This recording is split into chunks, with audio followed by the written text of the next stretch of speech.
All this, do not move up, so we can actually follow the center.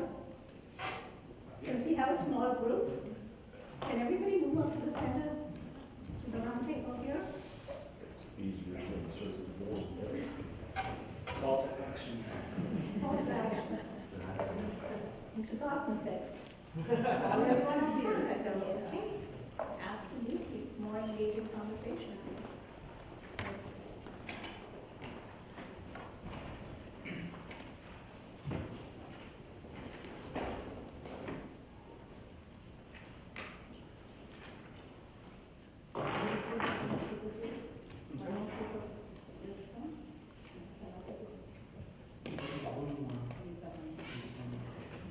So, everyone, welcome to our Spring Speaker Series. Today we have Bryce Gartner from ICIMO here to talk about all the projects, fun projects they do, mainly using Tableau. Is that true? Yes, that is true. We are very pleased to have him with us. We have to say that ICIMO has been a really supportive partner in our endeavor. They have hired our students, they are on our advisory board, they have moved to our building. We actually have them upstairs. They're building a student lab. So he's going to tell us more about that part. But we are very delighted because after all of us want you all to get your hands dirty with real data. And this company has collaborated with us, and they're going to be providing our students with increasing opportunities to be able to do so. So very happy to have him here. A bit about Bryce. Bryce is a proven leader in creating data-driven organizations. He blends his expertise in both marketing and technology to build solutions that leverage data as a strategic foundation for organizational growth. Over the past 20 years, which I wouldn't have guessed, so Bryce's career has crossed over several industries, including association, banking, e-commerce, technology, sports, and entertainment. He has architected and managed development of new products and partnerships, guided teams into new marketing spaces and technologies, launched company brands and sales campaigns, and expanded market reach. In his strategic leadership roles as CMO, CIO, CTO, Bryce has merged marketing and technology to create strategies with direct impact on the bottom line, growth, and ultimately the success of the company. So, welcome. We're happy to have you here. Thank you. Leave me up here because I tend to wander. Is that okay? Okay. All right. Well, thank you all for coming. I really appreciate it, and thank you for the introduction. This is I'm very excited to be here because you're going to get to see me talk about some stuff that I get really excited about. Right? I really enjoy this. I'm very passionate about it. I have this presentation that I call Got Data because everybody does, right? And so we look at how that happens. So to give you a little insight into me, because who is this guy? Why am I up here? She gave my wonderful introduction that has way too much formal stuff. But at the end of the day, I was involved in both marketing and technology before it was like the thing, where you put those two things together because you end up with some really, really cool results, right? And it really becomes all about the data. It's pretty interesting because I've watched my friends who have been in marketing for a long time, and they used to not like to talk about data. They like to talk about pretty pictures and how can we sell somebody with a really neat opportunity with this, an ad. And now we start to think about the targeted ads and the things that Facebook does and the things that Amazon does to make sure that you're looking at the data first and then making a decision, right? ICIMO's my sixth startup. I'm a glutton for punishment. In the startup world, I'm batting pretty well. I'm 4-2. My biggest hit was I was with a company that went from, I was employee number 7, and we had 843 people 18 months later. It was a very interesting thing. It took us all over the United States, and it was fantastic. I started ICIMO 5 years ago because I was sitting in a room with a whole bunch of people who thought that data needed to kind of be a stagnant report, and that we had some big companies that if you think about 5 years ago, 6 years ago, the world that existed, we were in the recession. People needed access to data. They needed to know what was going on in their world because it was changing so fast. And a lot of the answers at that time were pretty, it'll take us 9 months to get you that information. Well, 9 months in an environment that changes like that is a really long time. And so I was out there, and I know all of you are in the program here, so you're familiar with this. I was out there and I was like, there's got to be a better way. I stumbled across this little product called Tableau. And at the time, Tableau was 75 people. By the time I bought the software, they were 80. And I said, wow, this is really cool. I think there's something here. And so I left a really safe, comfortable job and said, we're going to go try this. And so 5 years ago, I started ICIMO, and 5.5 now. And now we're upstairs in this building working on some space. And we're almost 20 people. We'll be about 25 people before the end of the year. And all we do is help people see and understand their data better and find ways to tell stories with the data. And that's what we're going to talk about a lot today. That's what I'm going to kind of cover. And I want to cover the why, right? Why is it important? Where does it make sense? Because all of you are looking at data in different ways, right? But what is the ultimate purpose of that? And we put this stuff at the bottom because people tell me in slides I should put a little bit about the company and who we work with. That's not what is important. I have as much fun with our small companies as we do with the large companies. And we talk about winning awards, and we have a saying upstairs, we try not to win awards, we try to win clients. Right? And we try to win clients because we want our clients to be successful. And by helping them, enabling them with data, and using data, that is a key to making people successful. So that's enough about me. You saw this session, you saw my terrible picture on the wall.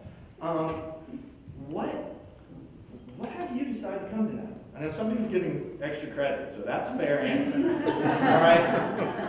A certain person was giving extra credit, and that's absolutely fair. I am. But why did you come tonight? Anyone? And just so you know, when I present, in all fairness to everybody, I will pick on people if they don't speak. Why did you come tonight? Anyone? Yes? Well, because I've been exposed to SAS and Tableau in the program. Yep. And I do like Tableau products, so I was looking at getting certified. Oh, wow. And I knew that, your company was all about Tableau. So. Yep. Okay. Anybody else? Another reason? I love seeing other people's ideas. I like what they're seeing, what their visualizations are, because it gives me jumping points where I can go, what I can do, and build. Oh, awesome. That's awesome. Anybody else? Yes, sir. So I went to your website, saw that you were talking about data stories. Yeah. And that's one of the main reasons I'm in the program, is to learn how to tell stories with data, as opposed to just store it and retrieve it and make it perform well. So that's why I'm here. Awesome. Please don't judge on the website. So, as bad as the picture that's out there. Anyone else? All right, next question. So, you guys are using data in your classrooms. What are some of the challenges you see? What are some of the things you run into and you're like, wow, that's hard? Dirty data. Yeah. Dirty data. Yes. Dirty data is absolutely. And, real world data is really dirty. I had a wonderful conversation with a Fortune 500 company today, and they were talking about, they put up on the screen the 7 places for this one business unit that their data lives. And they were like, and none of it talks to each other. Oh, and by the way, none of it's right, by the way, and all of its components. Not all of it is right. But I have a really important thing that I stole, and I always give credit when I steal something. I stole from a chief operating officer we work with. And he said to me, he said, Bryce, he said, we've sat around for about 3 years talking about needing to do something with data, but every time we talk about our data is not good enough. It's not clean. It's not what we need it to be. And I said, yeah? I said, nobody says. I said, we work with the biggest companies in the world and some small companies, and nobody's data is perfect. He said, I know. And he said, you know what? Data visualization makes us see it every day, and you know what? We get better at it every time we see it. So I don't care if it's not perfect. Every time we use it and we find an imperfection, we're going to put a process in place to make it better. So if we don't use it, we're not going to improve it. So we can sit around for another 5 years waiting for it to get better, or we can start using it now knowing it's got some imperfections, and we can take advantage of that. Right? And so that's kind of the area that as you think about it, people have to start using the data. And some of the biggest challenges you get is, our data's not ready. Our data's just not ready. So here's what I want you to take away. You told me why you came. Here's what I want. Data and big data, that's my favorite word, big data, which no one can define, is one of the best buzzwords out there. You know it's a buzzword when IBM is talking about it on commercials for major sporting events. Okay. When half the audience that is watching is going, ooh, big data. You know it's an amorphous term that nobody can define. So I want you to be more than a buzzword when you walk out of here. I also want to talk about something that we talk about a lot, which is show to tell. Data visualization is changing the world. You guys have used Tableau a little bit, or you've been introduced to it. It's truly changing the world. And it's not just Tableau. Everybody is rushing to have the next great data visualization tool. Microsoft with Power BI, and SAP's introduced Lumira, and you've got MicroStrategy, and a whole lot of other companies out there. And so what you have to look at is why? And the why is because being able to tell a story with the data is as important as understanding the data. Because what happens in the real world a lot is you have a few people that are really good at the data. Really good. And they can look at a spreadsheet, or they can look at something, and they can interpret it, even if it's just a bunch of numbers that they've done some analysis on. But the really successful people can explain it to the person who doesn't understand it. Those are the companies that make a difference today. They're the ones, those are the people that make their companies exceptional. Taking the complicated and taking it and moving it forward. Do you know what the background of one of the founders of Tableau was? Anyone? You know what he was? He's a professor at Stanford. You know what he did? He was at Pixar. What do? They tell stories with pictures. That's what they do. It's fantastic. And the last thing is, I want you to be in the know. We have this really big sign that we give to our clients. We start working with them. It says, don't think. And you're just like, what? Right? Some of our clients look at us, what are you talking about? We don't want you to think, because a lot of times people, void of data, say, well, I think this is what it is. Know what it is. The tools are there. The information is there. You just have to take advantage of it. Be in the know. That's what it's all about. And so why does data matter? Interesting story. Who knows about the Blair Witch Project? Who remembers this? Yes. What was special about the Blair Witch Project? It was like a documentary. It was filmed like a documentary. You know the other part of this story? Because I got to take you back, first of all. Cheap, right? It was really cheap. It was an independent film. Anything else? 3 people did. Yeah, a couple of people did it. So here's the deal. I was lucky enough to be on the team that did all of the web stuff surrounding the Blair Witch Project. The Blair Witch Project was one of the things that was first noted for going viral. And it was also going viral at promoting something commercial in nature. Very cool. It became this huge box office success, this whole mythology that was made up about it being real and none of it was real and all of this stuff. The reason I use this is how many more things have been successful, like the Blair Witch Project? You can't count them. You can't find them. There have been a few other things that have gone viral, but not commercial success. Well, the reason I use the Blair Witch Project is because we were completely absent of data. We were making stuff up on the fly. In fact, to tell you the true story of some of the website stuff, I had an office in this kind of scary office place because we were building new office space similar to now. And I was sitting in the middle. We had a designer we had stolen from Vogue, and we had a developer we had stolen from somewhere else. And I was in the middle with Flash 1.0 for dummies. The designer was like, how do I have to save the image file? And the developer was like, how do I make it move? How do I add sound? It was a total accident. We got lucky because we didn't use any data to make decisions. We weren't doing anything. We just got lucky. And 20-some years later, almost 20 years, 18 years later, there hasn't been anything else like it since, really. And that's because if you want to focus on success and be successful, you need to be looking at the data that's going to support what you want to do, right? You can't just throw something at the wall and hope it sticks.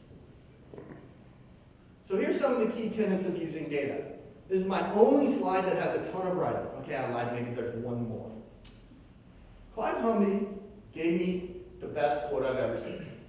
Data is the new oil. We could just stop there, because it is. If you think about some of the most valuable companies in the world that are on my next slide, they're all about data. They really are. The key is it comes in crude form, just like oil.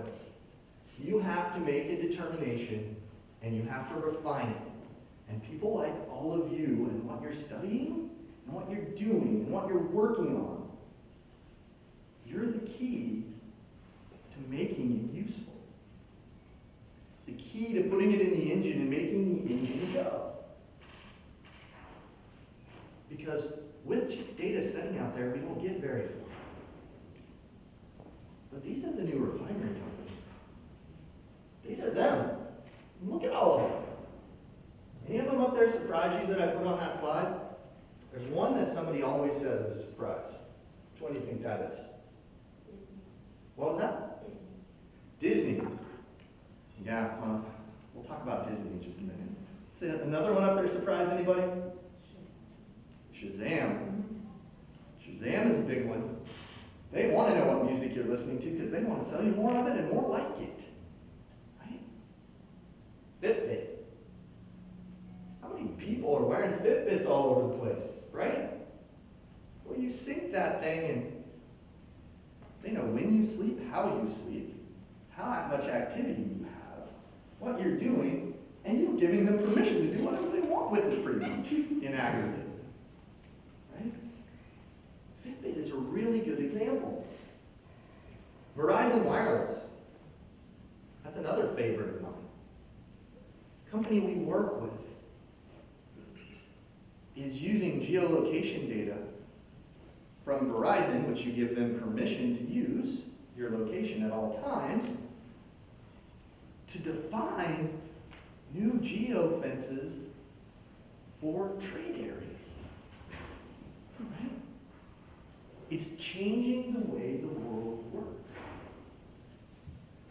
And everybody is trying to get a piece of it. So let's talk about Disney. Because Disney is an interesting beast. I got lucky enough to spend some time and go through the Disney Institute, which is where they let you behind the scenes, and they let you know how they come to all these great movies and theme parks and all of these things. And it's all about data, right? They use data to determine, did you have a magical experience? How was your experience? Because if it wasn't magical, they failed.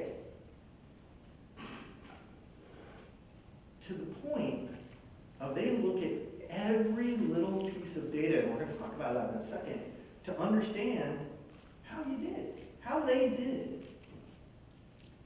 Do you know what an employee at Disney is called? Cast member. Why? I always have a follow-up question, I'm sorry. It's a show. It's a show.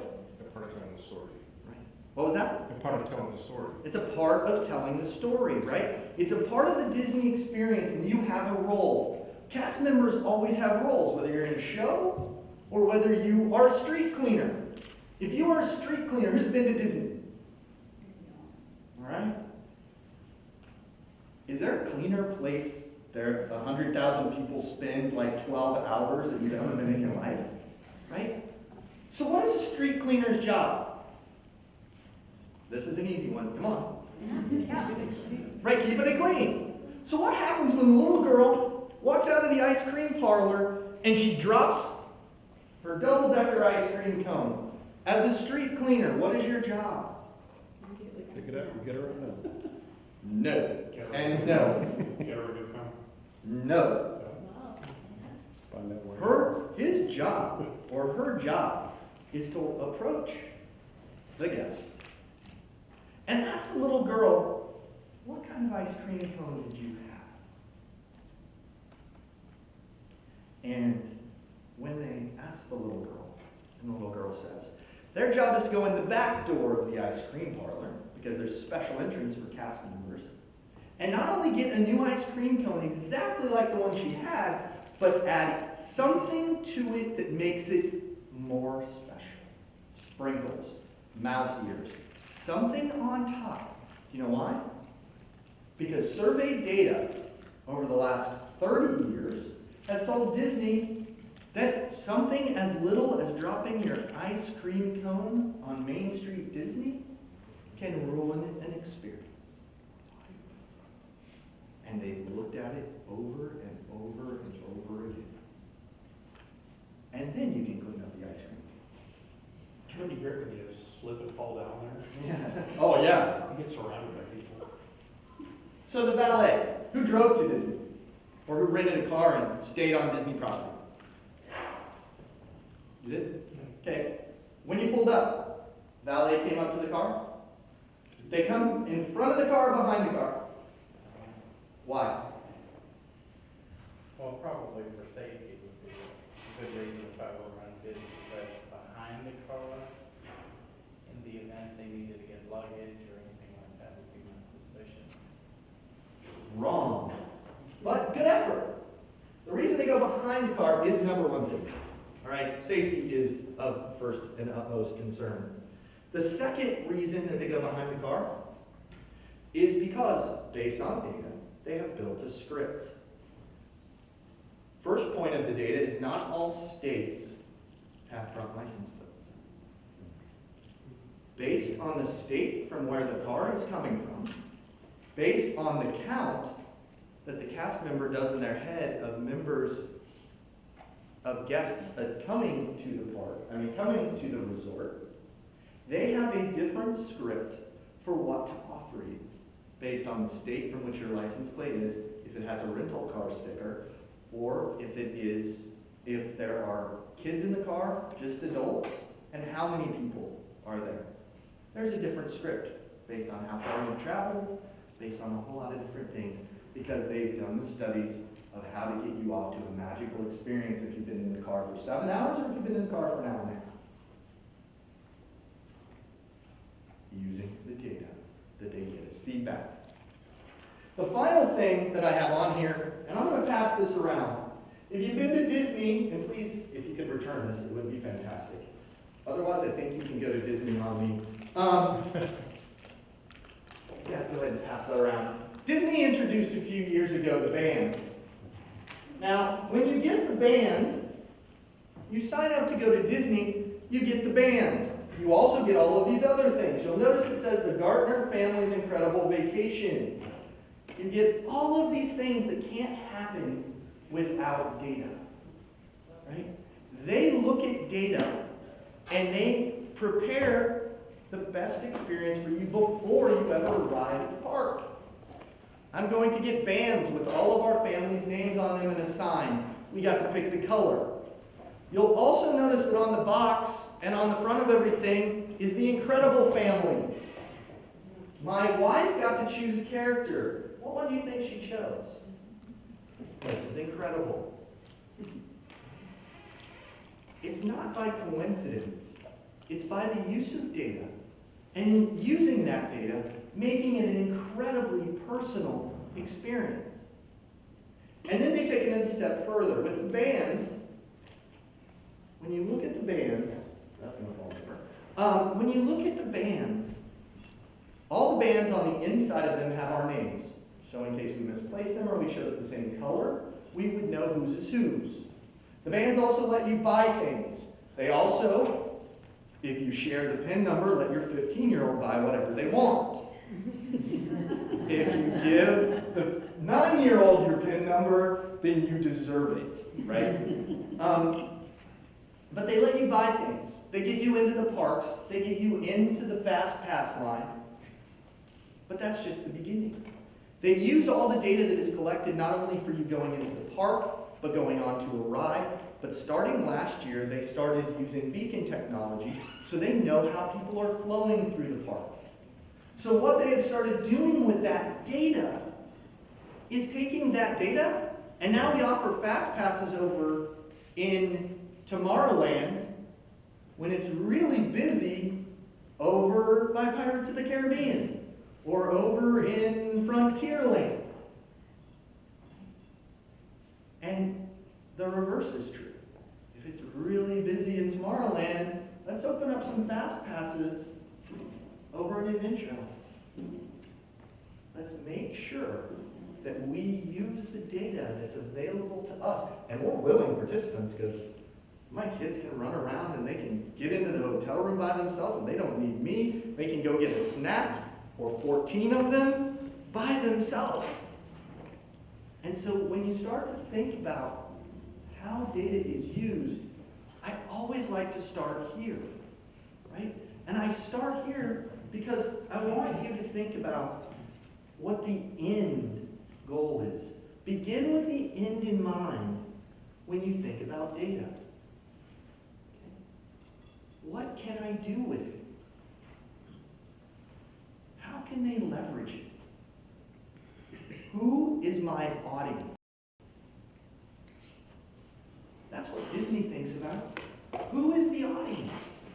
Who is my guest? How can I use data to better serve my audience?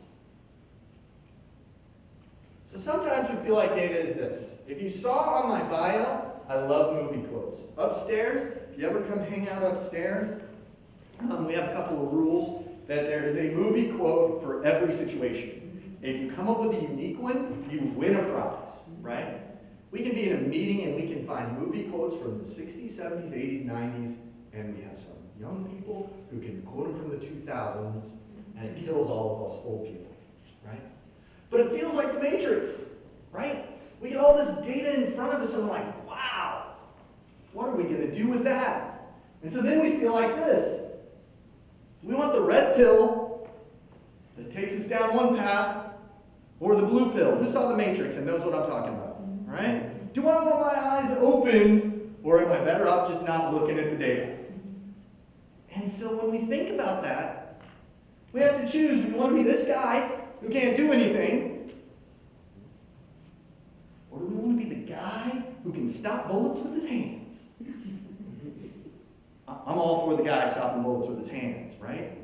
And that's what that's what it's all about when you can leverage the data and you can be the one who can communicate what that data means and what it says to someone who knows nothing about data.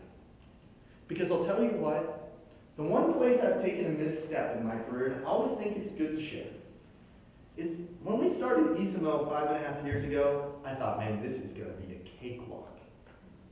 I've been in startups before, and it's not a cakewalk to do the startup part. But this whole data thing, I was like, wow, this is going to be easy. But people don't get it. They don't understand it. And so if you can start to communicate it, and I look at data, and so many people talk about statistics, and data visualization, and data analysis, and big data, and they talk about, well, it's a math problem. And I'm just going to get the answers. It's not a math problem. Get that out of your head right now. You have to know the math. You have to know it if you want to be the data person. But what makes a difference is, can you be the one who can communicate? Can you turn it into a story? Can you make sure the person who didn't take business statistics or barely took a math class to get through their undergrad education, that they can understand what the data is telling them? And that's what makes the difference. So let's talk about that. What is big data? I already made fun of this earlier. So can someone tell me a definition of big data? Didn't know there was a quiz today, did you? Anybody? Big data. Everybody's scared because I said you couldn't define it. I would say it's any set of data that your current methods of handling it don't quite cover. That is a really good answer. Can I borrow that later? Okay, good. I'm going to do that in my next one, in my next presentation. I'm going to use that one because that's really good, because that's kind of how I describe it. Everybody has a big data challenge. It doesn't matter who you are. If you have data that you need to put together, that you've never put together before, but you know it's available to you and you're going to make smarter decisions from it, that's what I define as a big data challenge, right? It doesn't matter whether you're a company that has 5 employees or one that has 500,000.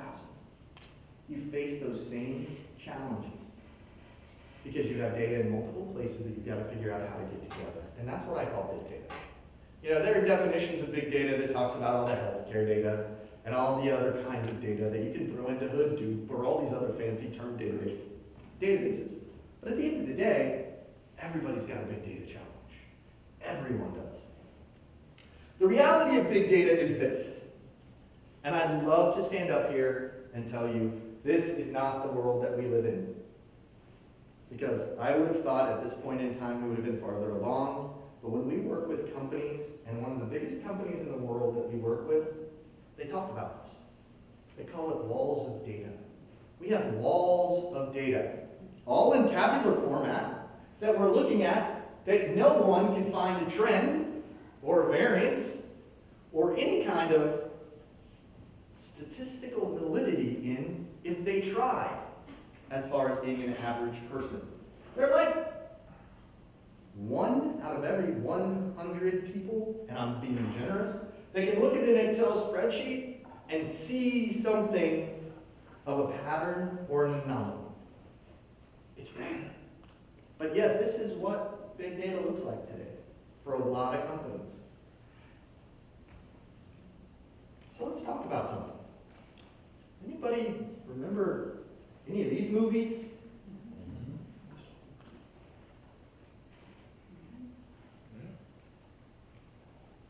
How about these TV shows? MacGyver's my favorite, you know, right there. I mean, that guy can make anything work. With duct tape. These were the top hits of the year. This was the largest computer manufacturer in the world, the most computers out there.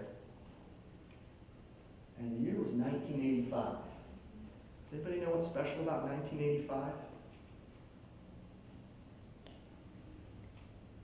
1985 is the year that Excel hit the shelves. Who would believe me if I told you that in 1985 the only version of Excel that you could get was for the Mac? It was. Windows did not exist yet. Windows did not exist. You could buy Excel for the Mac version 1. Go look at some screenshots on like Wikipedia. It looks pretty much the same as it does today. Got a nice new toolbar and stuff now, but it was pretty much the same. It was called this fantastic thing that was called a spreadsheet. 1985. It was called a spreadsheet. And a spreadsheet, if you look that up in the dictionary, that's a replacement for accounting papers. An electronic replacement for accounting papers.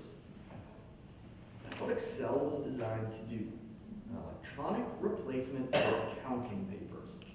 And it has become the #1 data analysis tool on the planet. Now, the scary part. Besides it being 1985, and we're using similar technology today, 21 years later, every Excel sheet, every Excel workbook out there, there's an 88% chance it has an error. 88%. That's not me, that's Bryce Gartner. If you get in that Excel spreadsheet more than 150 rows of data, anybody have an Excel spreadsheet that's more than 150 rows of data? I got like 9 gazillion of them. That chance goes up to 92%. We're using a tool that's known to be prone for errors to do our biggest data analysis on the planet. And so we start to have to think about the technology that we're using and how we're applying something that was never meant to be applied in a certain way. So you combine that with this. We live in a world right now where we're opinion-based. The world is rapidly trying to get to being data-driven. Right? So if we take Excel and we have it over here and we know it's prone to problems, let's do this. Let's put a process that's really broken on top of it, because that works. And so when we talk about this, and I'm not going to be a downer for the whole time, so this is just my downer moment, all right? So one of the things that we have is people experience in time. That's all we can do to move from opinion to data-driven. And companies we talk to, we ask them, where are you on that line? And the brave ones say, oh, we're way right center. And I'm like, okay, that's good, that's awesome, congratulations. And other ones are like, oh no, we're still pretty opinion-based because everybody says, I think, in their meetings. Right? I think this is what it is. So what happens is you have all these people now who hear about big data, and they want the data. The problem is only about 8% of them can get to the data. 8%. So we have 92% of the people running around businesses that can't get to the data they need. So what do? I think this is the answer. And so let's spend $1.6 million on this new idea. Right? So what do? They ask for the data. Well, when they ask for the data, they get this sad face. Because most of the time they can't get to the data. Why? Because they have a report factory. Who's ever worked in an organization where they have a report factory? Right? A report factory is a place where you have one or two people who are the only people who know where the data lives. And there's like 150 to 250 people per report person that's asking things. Because they're like, I was in a meeting and I went to a conference and they said, I listened to this guy, Bryce, and he said, I use data. I'm going to go back and talk to my report guy and I'm going to get me some data. So they go back and then all of a sudden, we have a lot of unhappy people in line. I mean, it's hilarious. We watch this every day. I spoke at this conference a while back, and it was so funny because this lady was sitting kind of back where you are. And I said, we have this, a lot of organizations, we have this one person or two people in the report factory, and they are busy, and they look stressed, and they're not very nice because everybody wants something, and they give them something, and then they ask for something different than they originally asked for, and they have to go to the back of the line, and all of this, and this lady in the back goes, I said, yeah. And she goes, I'm that person. And I was like, yeah. I said, you're really valuable. I said, you're really valuable, but if you want to be more valuable, start talking like this, not in Excel, and not with something in the middle that doesn't work. Get out of the conventional wisdom. This is where things are going. People being self-reliant and asking questions and answering questions themselves. Okay? The key to that, though, is everybody that's in this room that's studying about data. Because it can't be done by yourself. But we can set it up so it is, so we get happy people. The whole idea is to get happy people that are making data-based decisions. Not a database, but data-based decisions. And so when we look at this, we can get to happy people, and what happens is then we have the wants and the cans. And we get that number way up there.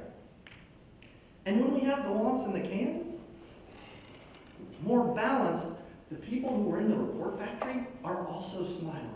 Because they get to do what gets them excited, like we were talking earlier about data and diving into stuff. Well, then that lets the people who used to have to be the report factory getting in and actually analyzing data and doing fun stuff. Right? And so what happens is we get this great equation, because I have to do equations because math is fun. We have people, and we have our costs go down, and our time goes down, and people are happier. And and our data usage goes up, and all of a sudden we're more profitable. But so many times we still land back here in spreadsheet land. And so I talk about things like this. Who knows what that means? I hope everybody, because if not, I hope you make it home tonight. A little word, AAA is a great service. If you don't know what that means, we're good. All right? We know what that means.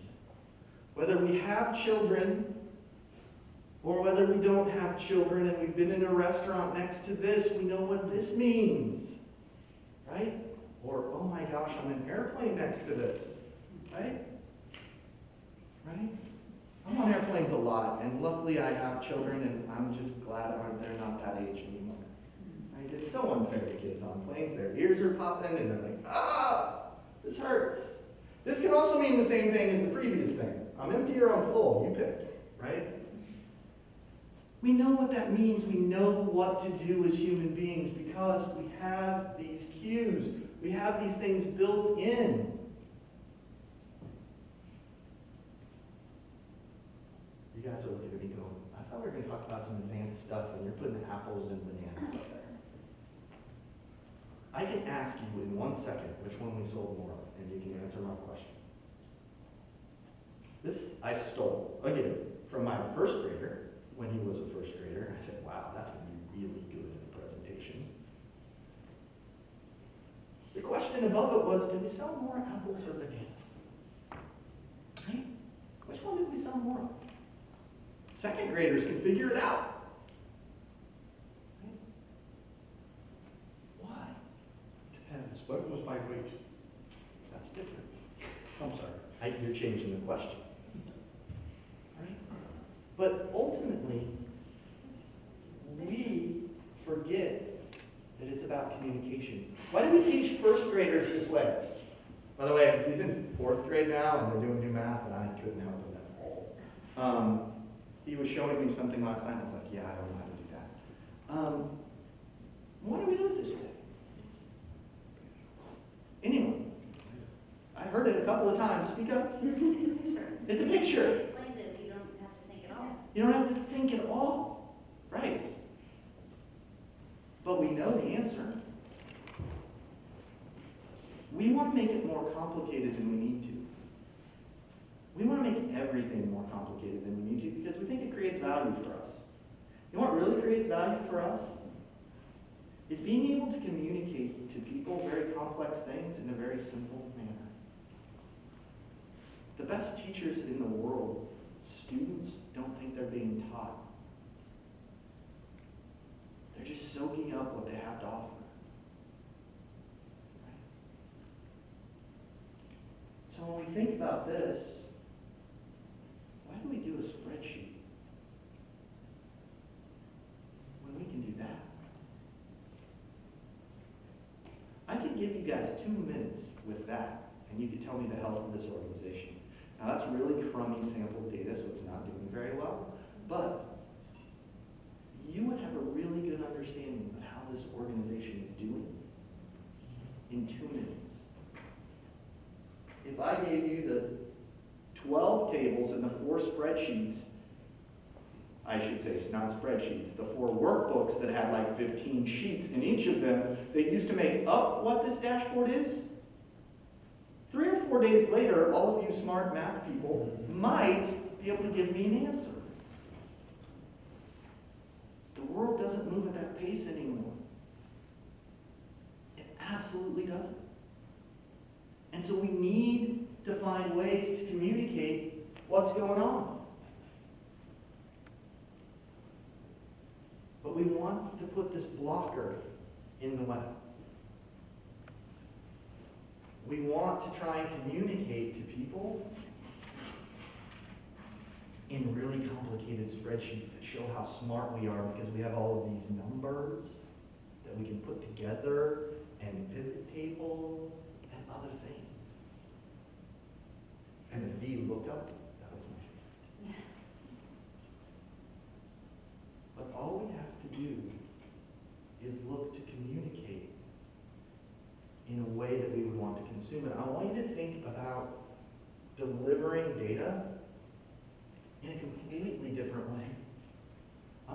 about how do I deliver it in a way that if I was selling this, what needed to get communicated here, marketing people talk about don't put it in text. Give them a big picture and a call to action.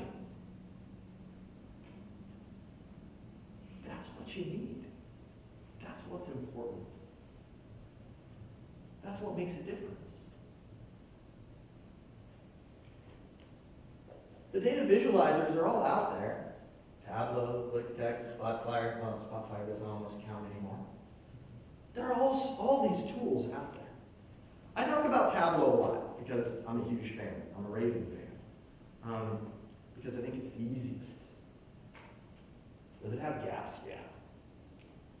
Is ClickText, which is ClickView, company behind ClickView that does ClickView and ClickSense, fantastic product.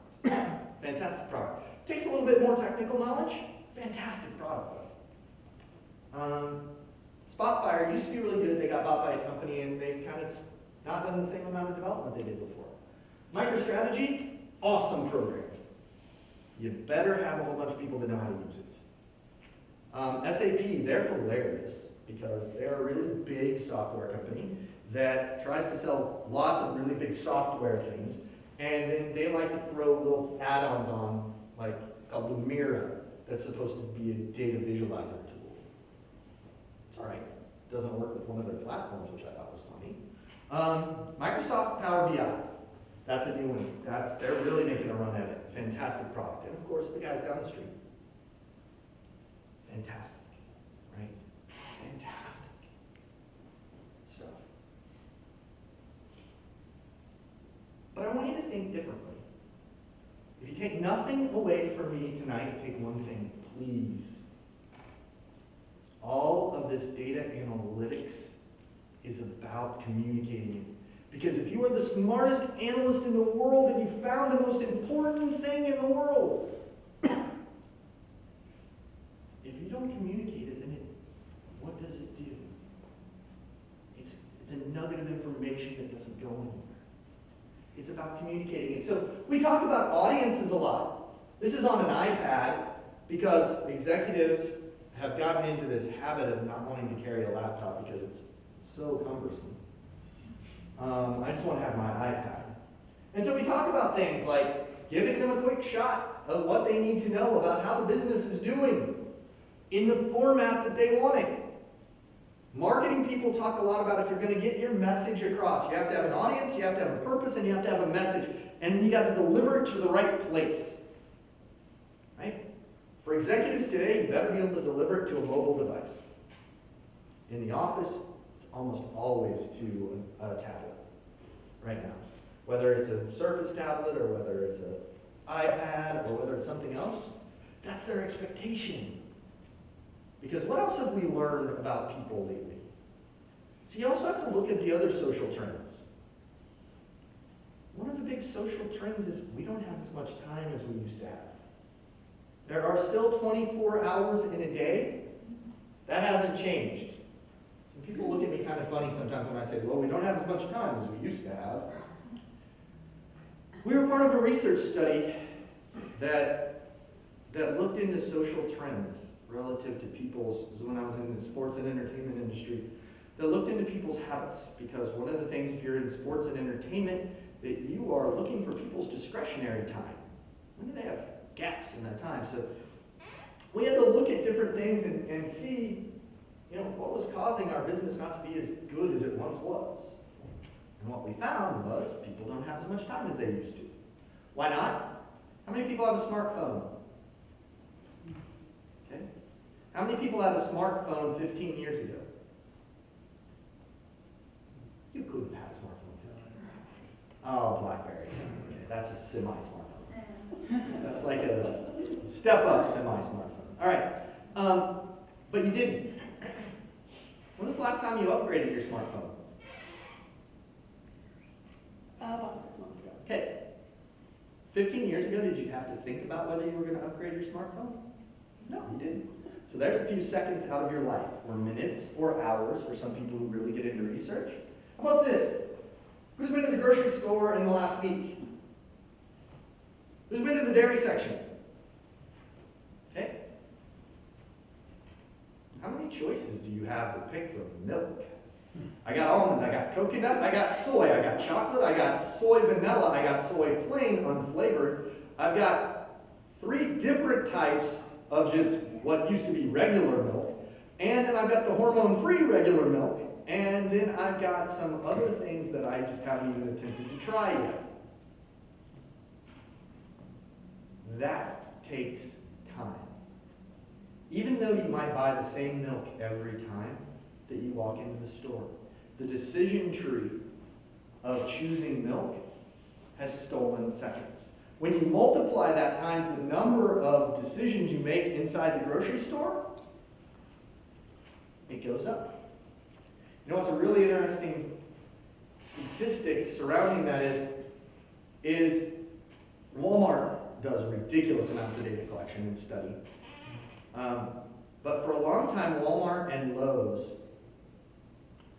were building, not Lowe's Foods, Lowe's Hardware, were buying property together and putting stores side by side. And Walmart was very fired up about it. Anybody know why?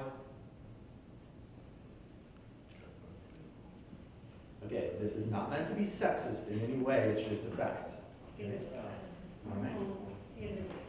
The wife went to Walmart to do grocery shopping and household shopping, and the husband would go to Lowe's. If it's like my household, my wife is focused. I don't know how she added minutes with all the milk choices we get in our house, but she was like zoom, zoom, zoom, zoom. If I went to Lowe's, she was spending more time in Walmart. Because I was wandering around. I'm a guy. I'm like, wow, this is some tool that I have absolutely no use for, but I might need 3 of them. Right? What does this thing really do? That's really good. Well, that's my phone. Wait a minute. Oh no, I'm still looking at tools. I'm trying to find something to solve the chores you asked me to do. Right? So she's shopping. She's stuck in Walmart. Right? That's why they put that together. It was data. It's putting the data together.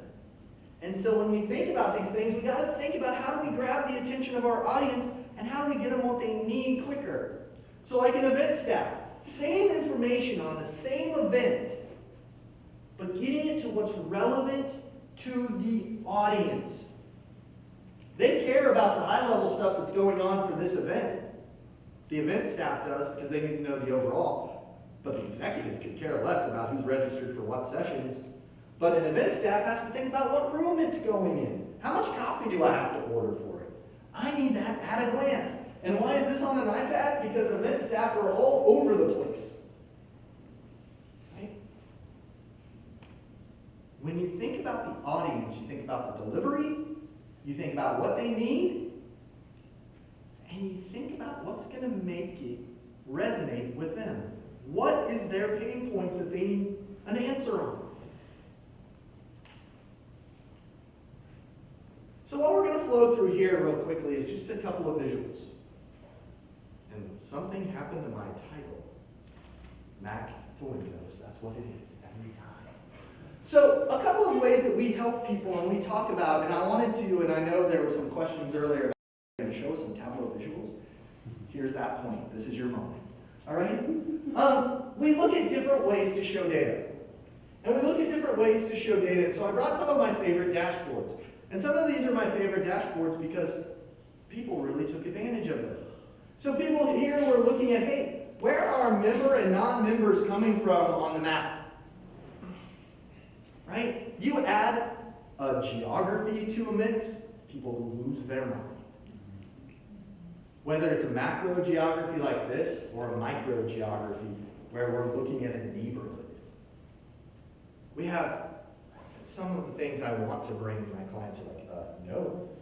We have a client that's taking advantage of mapping like this. They do commercial real estate and it takes them all the way down and it links out to the street view of the front of the building when they select it. All in a Tableau dashboard. They don't ever leave Tableau. One screen. One dashboard. They find properties, they search for properties in areas, they find out the profile of the property, and then they can go take a look at it. The day that I think CVS bought somebody or Walgreens bought somebody, you know, they're on every corner, they were looking at all the Walgreens properties going, which ones are they going to sell because they're right next door to what they just bought? What makes sense? Visualization does this. Buried in a spreadsheet, you never see the two spikes. You might see the one on the end, you never see the one in the middle. You know what that did for just a normal business person? They're like, what in the heck happened there? This was looking at new labs. They have a lab program. What happened there? They brought a partner on board. Somebody said, wow, we might want to think about bringing some more of these partners on board. How does that work? Before they had handed them a report with, here's all your new labs. If they managed to scan through all the rows monthly, they got to the one row that really stood out.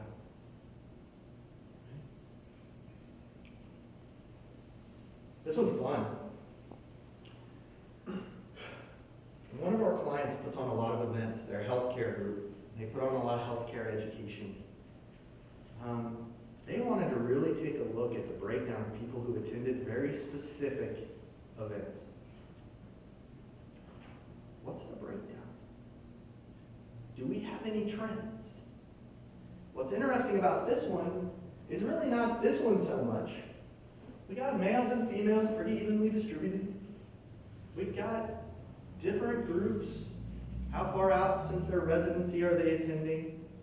The most important thing that we saw in this one is when we compared it to other kinds of things like practice management for doctors. A whole bunch of young doctors, because as soon as a doctor crosses 35, they're the smartest people in the world relative to managing their practice. They're not going to take a class if you beg them to. Right? Trends. One of the special things about visualization is a lot of time you have data coming from multiple areas, and how do you lay that over other items? So here we have a whole bunch of marketing campaigns that are happening over on the left. The second quadrant up here in our dashboard is showing when we spent money for our marketing. And the blue line is showing what our web traffic was. You guys see that spike at the end? All our early money, not necessarily spent in a great way.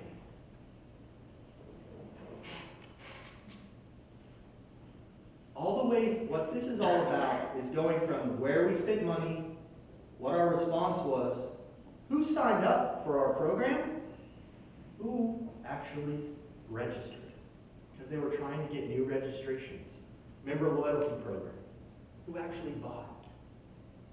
This is the ugliest chart we've ever made, and a client begged us to leave it. It tells us a lot of data. So this is social trends for, has anybody heard of Disney Infinity or Club Penguin? They're children's entertainment sites on the web. What you're seeing here is they wanted to know what kind of traffic was happening on Twitter over a period of time. And whether that sentiment was positive or negative, and whether the people talking about it had good reputations online. This answers every one of those questions, and it tells you what they're talking about. It loses a lot in translation to PowerPoint. But in the middle, in the dark red in the bubble chart, which, by the way, bubble charts are usually terrible, and I steer people not to use bubble charts, because a lot of times they don't tell you anything.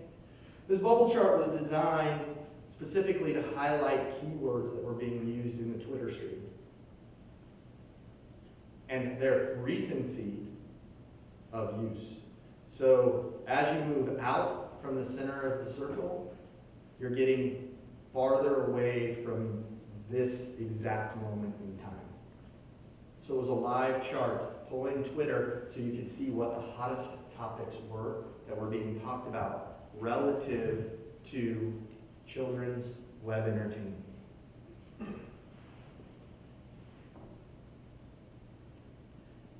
The one here, this average sentiment, one's kind of in the middle on the right. That's an aggregation. So of every tweet that was made every day and the aggregated sentiment for all of the people who were tweeting. So as an aggregation, I as a brand owner could know whether I was being positively reflected overall or negative, also taking into account the reputation score, meaning the number of followers, likes, retweets of the person. So it was a weighted average. Weighted average is probably a stretch, but sort of a weighted average. Oh wow, what happened? I lost a slide. Did I miss it? Oh, I lost a slide. I don't know where it went. So one of the things that I want to talk about to wrap up, where my slide went. I had one more really cool slide. We'll find it later. One of the things I want to talk about, and then I'm going to wrap up, and then please, lots of questions. That's what I'm here for. Is as you think about the ways that you can apply what you learn, and the ways that you can take advantage in sharing the data, always think about your audience in terms of how would I communicate this if I needed to sell them on believing what the data says?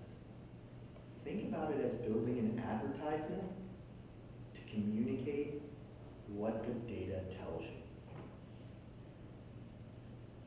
And that you only get 5 seconds to do.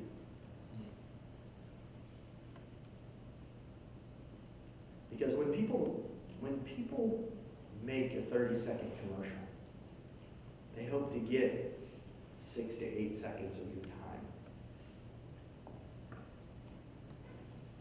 If they get 30, they're amazed. Right? They've told a really good story, and that's what the Super Bowl ads are all about. You have 6 to 8 seconds to capture their attention. To grab a hold of them, and then hope that they're going to read and look on. People have a favorite book, right? Did it grab your attention in the first few pages? Or did you have to get 7 chapters in? Because most of the time, your favorite book didn't require you to get 7 chapters in before it grabbed a hold of you. And so as you think about what you do and where you go and where the opportunities are, it really is about how well you communicate what you do and never taking for granted that because you understand it, that the person you're talking to will. Right? It doesn't happen that way.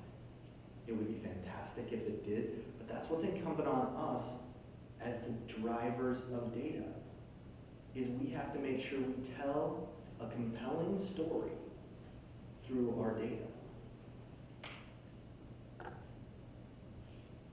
All right. Do you have any questions? This is my favorite part because I'm not really that serious, so I love questions and answers. Everything is fair game. If you thought something I put up there was completely terrible, please tell me, because there was one up there that I wasn't really happy about, but we put it up there anyway. But please, questions. Anything's fair game. The last slide that you showed, Yeah. I find Tableau, and when you put in that many pieces of information in one dashboard, isn't that too busy? Yep, it is. To digest? So, this is an example of what not to do. Okay? I put it up there because I can tell a good story about it when I have it here and I can do it in one slide from my standpoint of all the things we're doing. There are things that happen where clients have us do things and I was like, oh, this is terrible. I look at this slide and it is too busy. The only things that should really be on this slide are, on one slide should be the left, and the other 3 should stand on their own. They really should. And the reason that they should is they tell a different story. But sometimes, and it's also why I put it up there, sometimes you have an audience who wants to see something a certain way. And no matter how much you tell them that there's a better way to do it, and want to do it. What's important though is that you get them engaged in what they want to see, right? But yes, that one, I would agree with you. I would give our company like a D- on that. Another question on that. Ed was just at a Tufts workshop. Oh yeah. So he was talking about how, the New York Times and all exemplifies good design. But he also made a good point about not every piece of information requires a picture. Does it? When you look at ESPN, and he said, they spend a lot of money on ESPN designing their websites. And Yep, keep talking. I'm just going back to something because I want to point it out. What's your thought on that? I'm going back to this because that's exactly right. Not everything deserves a picture. So if you look at the top part of that, just the first line, there's not a picture in there. There's a little icon that helps you make a decision, and in this case, look for a new job because everything's down. But you're exactly right. And that's a lot of it, is not everything requires a picture, but what it needs to require, one of the things that needs to happen, and we work with a lot of our junior analysts about this, that, yeah, a lot of these pictures tell a story and let us have at a glance to know what's going on. But those 4 boxes on top are as powerful as anything else, but it is a design. And what I would say is it doesn't require an image as we think about it. And we have another one, and I didn't bring my laptop, but there's another one that we have as well, that the use of font and the use of labeling, even if it's text, is still an element of design. And that is as important as an image. So this slide seems to be much more digestible, just because of the colors you use. Yes. Compared to the ones which have the brighter colors. Mm-hmm. Do you actually see that difference? Oh, it's absolutely different. So, let's go here. Yeah, that one. So one of the funny things, and I'm gonna call out Tableau for a minute, because you all use Tableau. Who hasn't used Tableau? Anybody not use Tableau? Okay, so Tableau breaks its own rules. Tableau tells you certain things, and they talk about best data visualization practices, and then they break their own rules. Their basic palette, if you drop something into color, the first thing that happens is you get these ugly bright colors, blue, orange, green, and red, right? So there are 2 huge problems with this one at the bottom. And I use this one because I love the visual and what it says. Color-wise, not so much. You should never use green and red together. Does anybody know why? Colorblind. Colorblind. Tableau has a palette that's for colorblind because they recognize this fact, yet by default they use green and red in the first 4 colors that they have. So always think about that.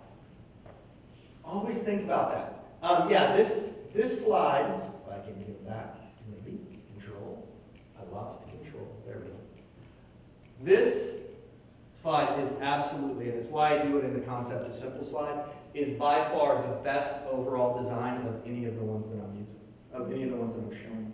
The other ones I had very specific things that I wanted to show. From a overall design standpoint, this is using consistent colors is hugely important.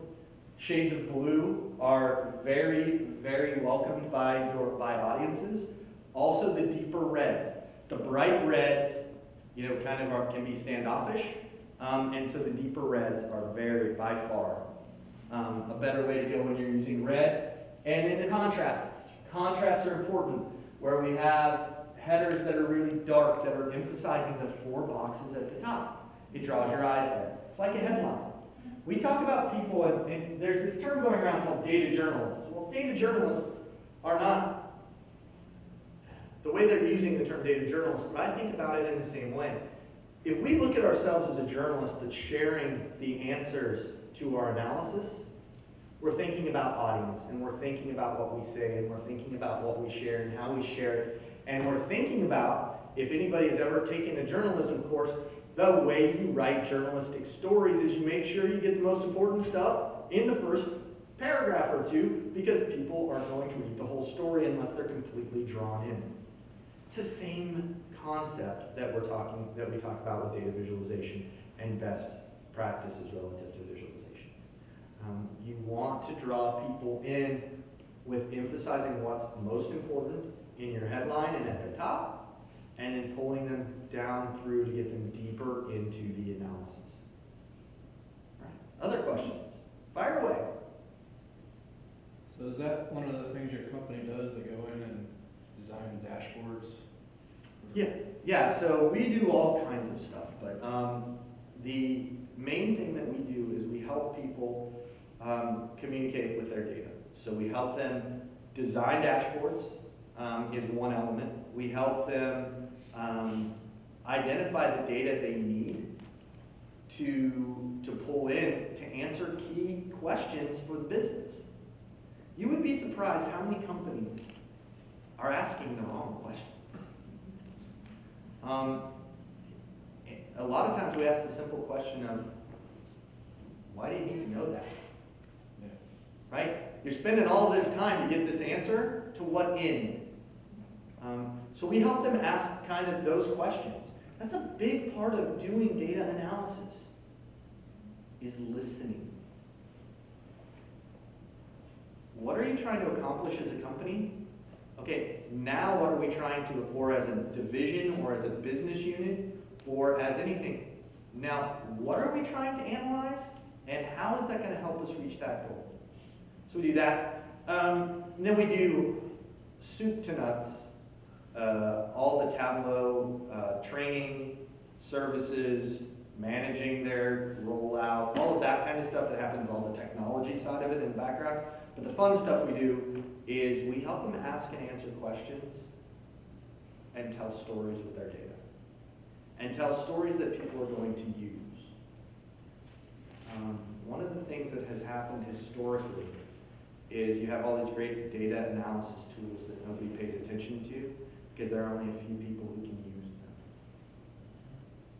And then those few people who can use them aren't really good at, have a good way to share the information except in walls of data. And so we help them identify how to go from walls of data to stories that cause businesses to change behavior or understand their business better. So to tell you a quick story about that, we should have taken this on like a commission kind of deal. Because we had this large manufacturing company that came to us and said, hey, we're just trying to get our arms around our data. We know we have a mess. We have all these tools that we bought over the past years that provide analysis for us, but nobody's really used them. And so we started asking them the questions very similar. They were concerned about profitability and inventory turn. Really exciting topics, I know, for most. But that was what was important to them. And the senior vice president, who had been there for 15 years, said, we just got to get our head around this because we're not as profitable as we should be. But I don't know why. We did probably the simplest visualization that anybody could see. It was a scatter chart. And it had inventory turn, and it had gross margin as its two axes. So all of you that are good with data and visualizing, think about what that looks like in your head. Right? We did that. And with the tools today, so you couldn't do this in Excel. I mean, you could do it in Excel, but good luck getting the answer right. So we did this. We did this with Tableau. And so those of you that use Tableau, so you've got your scatter chart. We've got it broken down on color by product line. So that's scattered. And then we did something absolutely insane that nobody would think about doing with a report. But we did with Tableau because it's fun. We dropped SKU on the detail shelf.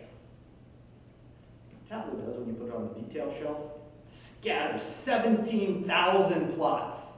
For those of us that are total data junkies, that's pretty cool. Like, I just put 17,000 marks on a scatter plot.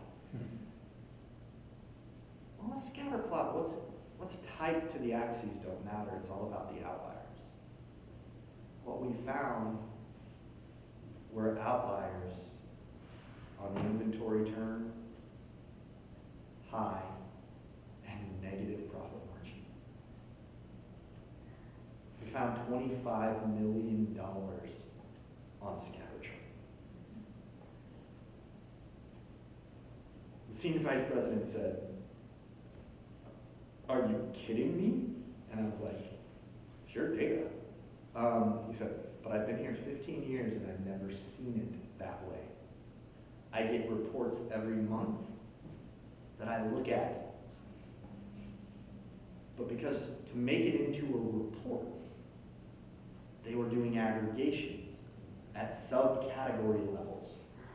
And when you roll it up into subcategory levels, it doesn't look profitable, but it looks better than it looks when you find the 800 SKUs that are losing you $20 million a year." And so when you think about what that story told with the data, it was one chart. We should have done it on commission. 1%, we got done with the call and I said, 1%, we're good. And he said, "No, that was like 1 hour." And I was like, "Yeah, that really stinks." But yeah, that is how it changes the conversation, because it allows you to do things that you couldn't even dream of doing before and get the results. You could do it, and you could do a ton of grinding analysis. We did it in 30 seconds. Charged them an hour, but we did it in 30 seconds. What other questions? That's a great question. What's the most challenge for you from the process of cleaning your data for the customers? Can you share an example of the most challenge for you from your company that you work with a customer that they have messy data?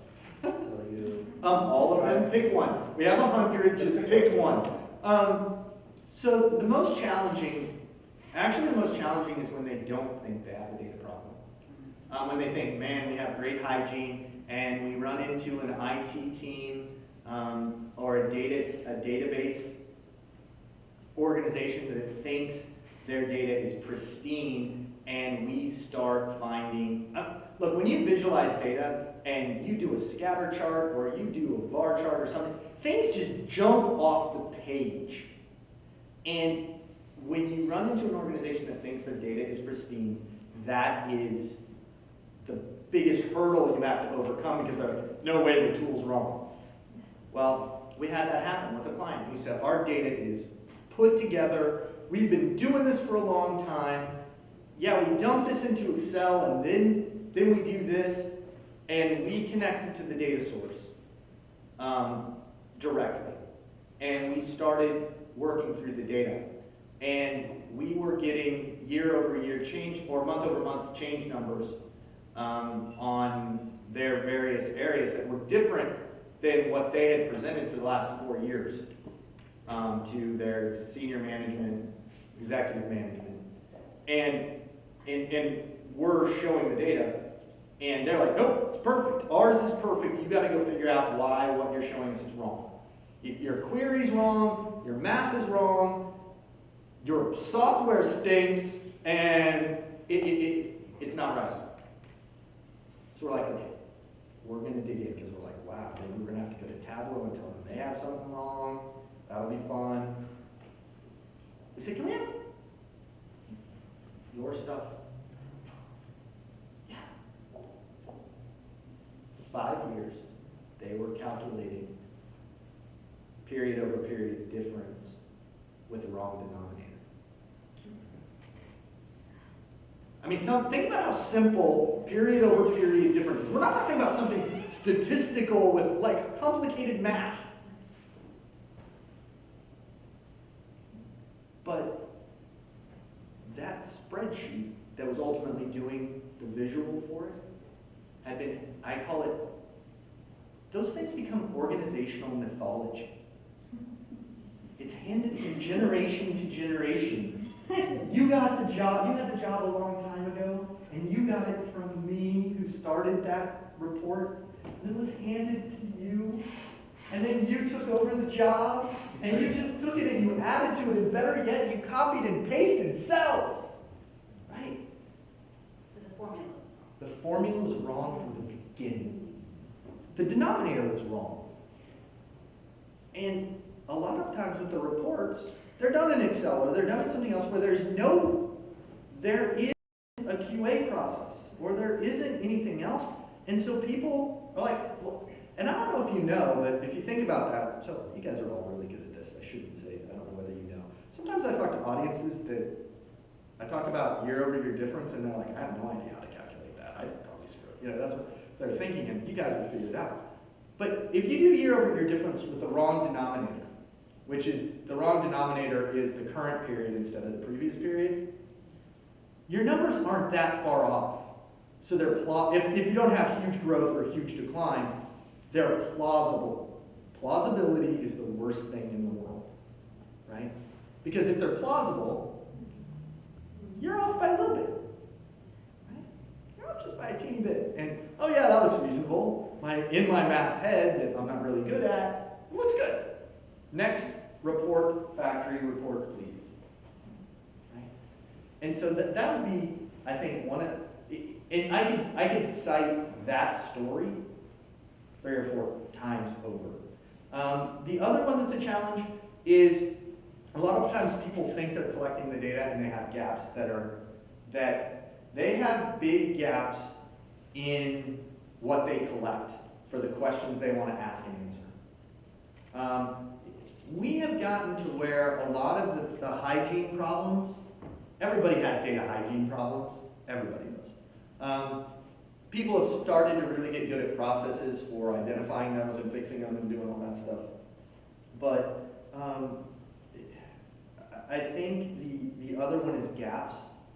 There are oftentimes questions that businesses want to ask and answer, but they just flat out don't have to. They think they can ask the question because they've determined that it's really, really important to their business. We have to know this. And you go, you don't have the information to answer that question. So how did you handle the missing data in Tableau? Missing data in Tableau? Yeah, because you find they have gaps. Oh, they have gaps? Well, then we talk to them about how they're going to fill the gaps. A lot of They times. have the data missing here. Well, depending on the kind of data that you're missing, if it's market kind of data, if it's demographic kind of data, if it's other elements of the data for what you're wanting to ask and answer, you can go get it. There are a lot of places to go get external data. Like we have a client who does 529 plans. Does everybody know what a 529 plan is?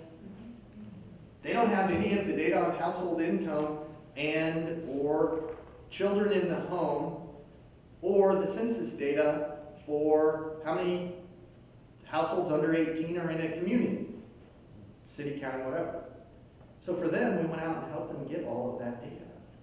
We just said, here's a source, Experian for household data, and here's a source, the Census Bureau, for households under 18, with how many kids under 18 per household in a county or a zip code or whatever level you want it at. And now you can start to understand your penetration rate in households by zip code, by county, by whatever geographic element you want to look at. There are a lot of ways to fill in gaps pretty quickly.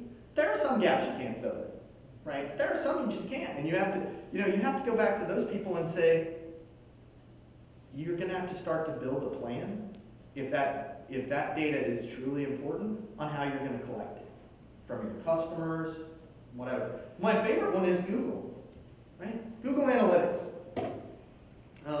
Google Analytics, a lot of people are using Google Analytics to track what's going on their website. And a lot of people have a login to a website. You would be surprised the number of people who simply don't keep track of the people who log in and know what they look at. Because it's just an additional variable in Google Analytics that you have to plug into the script that's on all the pages, and nobody's ever done it. and at their organization. And so you say, if you want to know what Bryce is looking at, you got to know that Bryce is the one looking at it. And you just help advise them on how they can start collecting the information. We help, in a lot of cases, we're helping them identify how to fill the gaps. Whether it's third-party data, whether it's a change in business process, whether it's just adding to what their internal process is when they do something. So, I mean, the best one, my favorite one, is it's so easy to get, and so many people don't go get it. It's latitude and longitude. I mean, everything we do with street level maps and all the things that we do for a lot of our clients, I would bet that at the beginning, 85 to 95% of our clients didn't have latitude and longitude data, yet they wanted to do some kind of distance analysis. And it's really hard to do when you have a zip code. And you're looking at like a street level. It's like, come on guys. I mean, but then it's pointing you in the direction of, hey, this is how we can go geocode addresses. Right? It's those kind of things. Other questions? These are great questions. Anybody else? I was wondering about the whole miscalculation problem, and how you have within your own, like your analysts, like your own QA process. So we actually have a 3-step process for our analysts. So our analysts are on their own for doing their analysis. They have peer review, which peer review is another analyst sets in when we present or we're looking at calculations or whatever. It's really collaborative to start with. So our environment is really collaborative. We have a model that's different than a lot of companies like ours because we don't take technically our analysts and our team would be considered consultants. And a lot of times consultants sit on site at a client and they just sit there and they work. We don't do that. And we've had clients who said, well, that's not how we work. And we said, we don't work with you then. Even the biggest said, and we said, okay, we'll try 3 weeks your way and 3 weeks our way. And now 9 months later, we do it our way. And it's because we have our analysts work in collaboration with one another. So they're all in the same kind of general area. And they'll be working down deep in a project, and then it's like, hey, I need to talk about how we should approach this. Well, then when they're ready to present to the client, we do weekly check-ins with the client. And when we do those, 24 hours before we do a check-in with the client, they get reviewed, their work gets reviewed by another analyst and by a project manager. Every week. Yeah. And then everything we do, besides going through that process and evaluating the logic, it also gets pushed to the client, and we don't sign off on anything until the client says that the math is right. Now, if they don't know how to divide, and our analyst doesn't know how to divide by the right period over period thing, then that's a whole different issue. But for the most part, that doesn't happen by the time you get through 3 people. So, at least it hasn't.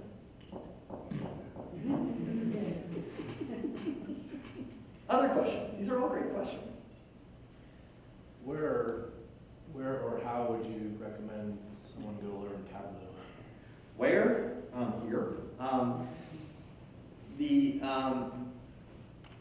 At home, both. And then there are classes that Tableau puts on. There are classes that we will be, as soon as our new space is done, that we will be offering on a regular basis.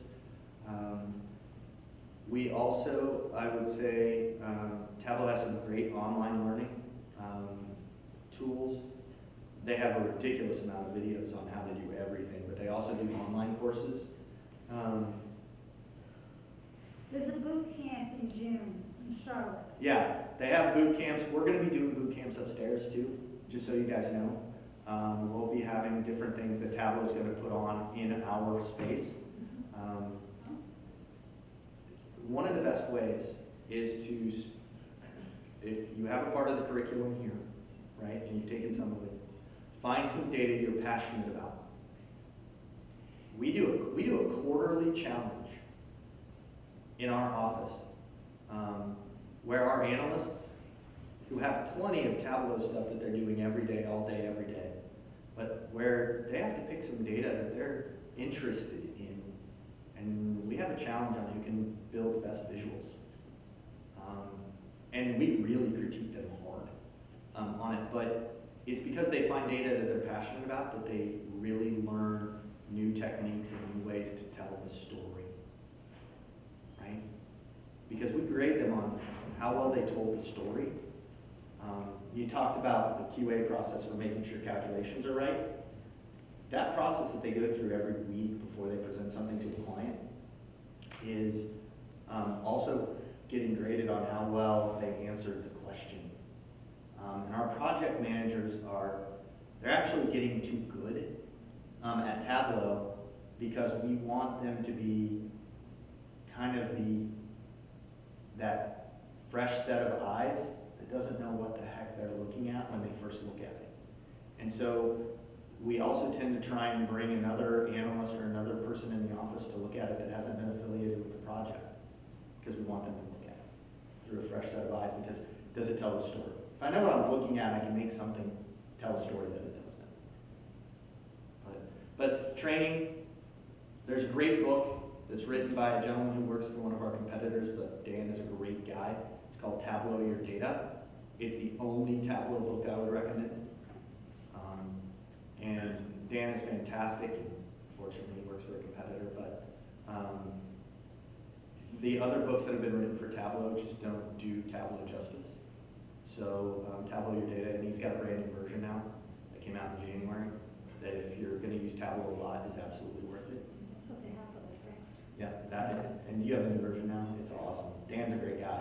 If you ever want to have him speak, we can get that. We can get him here with no problem. Because he's just fantastic. I'll make him throw his cards away before he walks. There's some books where they're like printed without even color. It's like, how can you do a Tableau book without black and white? Yeah. So yeah, what other questions? I know we're almost out of time, or we are out of time, and I'm long-winded. Any other questions?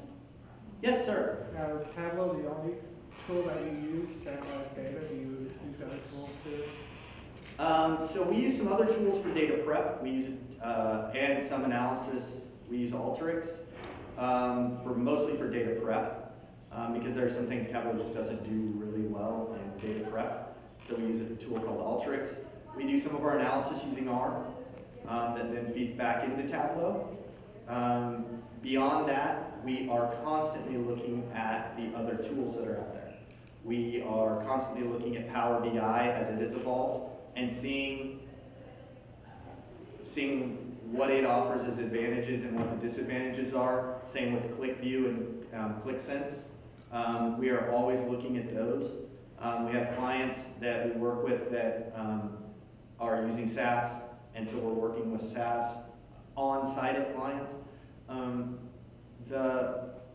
I think the main thing is, the way we look at it is you can clearly tell I love Tableau. It's because I discovered it as with a problem to solve, and it solved it 7.5 years ago. We always look at the others because it's incumbent on us to make sure we're steering our clients in the right direction of what's the best tool for what they need. I have yet to see a tool that's better, start to finish. There are components of other tools that do things better, but for what the general person needs, Tableau really delivers it better than anybody else. And that's why we continue to have it as at the top of our list. If you look at the Gartner quadrant, the Gartner Magic Quadrant for BI, it's at the top. It's not at the top in completeness of vision, which means it's got all the bells and whistles and all the depth of stuff. It's at the top of ability to execute. And at the end of the day, when you're in the BI space and you're trying to help people take advantage of it, the ability to execute trumps everything else. Because if you have a tool that can do anything, analytical-wise, can do anything, but nobody's using it, a great example is there's a piece of SAP technology in this last story that I will tell you that it's a good tool. It's a fantastic tool. It does amazing analysis, amazing BI stuff. An organization that we've worked with has 11,000 licenses to that SAP tool. 11,000. 175 of them get used. Right? If it doesn't get used, it's not a BI tool. Right? If 175 out of 11,000 use it, it's not a BI tool, because that means you have 175 people that can get to the answers. All right?